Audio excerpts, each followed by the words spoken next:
ঈদের পর দামের লাগাম ছেড়েছে সোনালী মুরগির। রাজধানীর বাজারগুলোতে প্রতি কেজি সোনালী মুরগি বিক্রি হচ্ছে ৩৯০ থেকে ৪০০ টাকায়।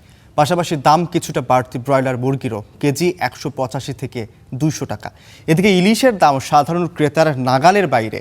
৭০০ থেকে ৮০০ গ্রামের ইলিশের দাম হাঁকানো হচ্ছে ২০০০ টাকা। পাশাপাশি সপ্তাহের ব্যবধানে অন্যান্য মাছেরও দাম বেড়েছে। আকারভেদে চাষের রুই কাতল বিক্রি হচ্ছে ৩৫০ থেকে ৩৮০ টাকায়, পাবদা ৩৫০ থেকে ৩৭০ টাকা, তেলাপিয়ার কেজি ২০০ থেকে ২২০ টাকা। তবে যোগান স্বাভাবিক থাকায় কিছুটা স্বস্তি সবজির বাজারে।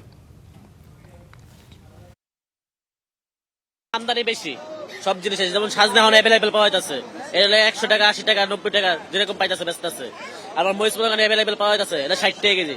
তেলের সংকটটা এটাই সবচেয়ে বেশি সংকট। একটা গাড়ি ভাড়া আগে ছিল আপনি ২৫,০০০ টাকা, এখন গাড়ি ভাড়া দিতে আছে ৩৫,০০০ টাকা। বাজার তো না একরকম বাজার হিসাব করিয়া এগুলো তাই বাজার পাইতেছিল, টাকার লগে মিলে যায়।